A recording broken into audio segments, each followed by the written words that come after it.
നമസ്കാരം. National broadcasting news India അപ്ഡേറ്റ്സിലേക്ക് ഏവർക്കും സ്വാഗതം.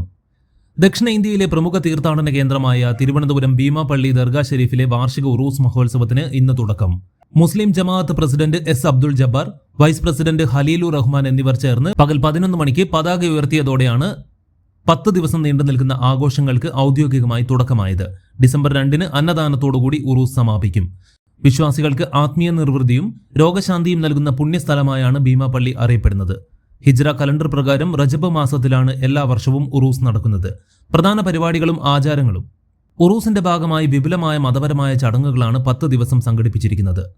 ആദ്യ ദിവസത്തെ കൂട്ടപ്രാർത്ഥനയ്ക്ക് ഭീമാപള്ളി ചീഫ് ഇമാം അൽ ഹാഫിസ് കുമ്മനം നിസാമുദ്ദീൻ അസ്ഹാരി നേതൃത്വം നൽകും. എല്ലാ ദിവസവും രാത്രി 9:30-ന് ഭീമാപള്ളി ഹുസൈന്റെ മതപ്രഭാഷണങ്ങൾ ഉണ്ടായിരിക്കും. പ്രധാനപ്പെട്ട ദിവസങ്ങളിലും സമാപന ദിവസമായ ഡിസംബർ 2-നും അന്നദാനം സംഘടിപ്പിക്കും. ജാതിമത ഭേദമന്യേ ആയിരക്കണക്കിന് ഭക്തരാണ് ഉറൂസിൽ പങ്കെടുക്കാൻ എത്തുന്നത്. ഉറൂസ് മഹോത്സവത്തോടനുബന്ധിച്ച് ഭക്തജന തിരക്ക് കണക്കിലെടുത്ത് വിപുലമായ ക്രമീകരണങ്ങളാണ് അധികൃതർ ഏർപ്പെടുത്തിയിരിക്കുന്നത്. ഭീമാപള്ളി ഉറൂസിന്റെ ആദ്യ ദിവസമായ ഇന്ന് തിരുവനന്തപുരം ജില്ലാ കലക്ടർ പ്രാദേശിക അവധി പ്രഖ്യാപിച്ചിട്ടുണ്ട്. ADM Vineeth TK, city police commissioner Thomson Jose എന്നിവരുടെ നേതൃത്വത്തിൽ ചേർന്ന യോഗം ഒരുക്കങ്ങൾ വിലയിരുത്തി. വനിതാ പോലീസ് ഉൾപ്പെടെ കൂടുതൽ പോലീസുകാരെ വിന്യസിച്ചിട്ടുണ്ട്. പോലീസ് കൺട്രോൾ റൂമുമായി ബന്ധിപ്പിച്ച് വിപുലമായ CCTV സംവിധാനം ഏർപ്പെടുത്തിയിട്ടുണ്ട്. പുകയില ഉൽപ്പന്നങ്ങൾ പിടികൂടുന്നതിനും അബ്കാരി കുറ്റകൃത്യങ്ങൾ കണ്ടെത്തുന്നതിനും എക്സൈസിന്റെ നേതൃത്വത്തിൽ മുഴുവൻ സമയ നിരീക്ഷണവും ശക്തമാക്കിയിട്ടുണ്ട്.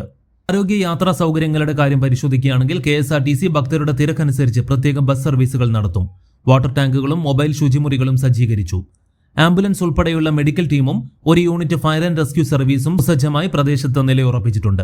നൂറ്റാണ്ടുകൾക്ക് മുൻപ് മാലിക് ബിൻ ദിനാറിന് ശേഷം ഇസ്ലാം മതപ്രബോധനത്തിനായി ഇന്ത്യയിലെത്തിയ പുണ്യാത്മാക്കളായ ഭീമ ബീവിയുടെയും മാഹിൻ അബൂബക്കറിന്റെയും സ്മരണ പുതുക്കലാണ് ഈ ഉറൂസ്. രോഗശമനത്തിനും ആത്മീയ സാന്ത്വനത്തിനുമായി ആയിരങ്ങളാണ് എല്ലാ വർഷവും ഈ ദർഗാ ഷെരീഫിൽ എത്തിച്ചേരുന്നത്.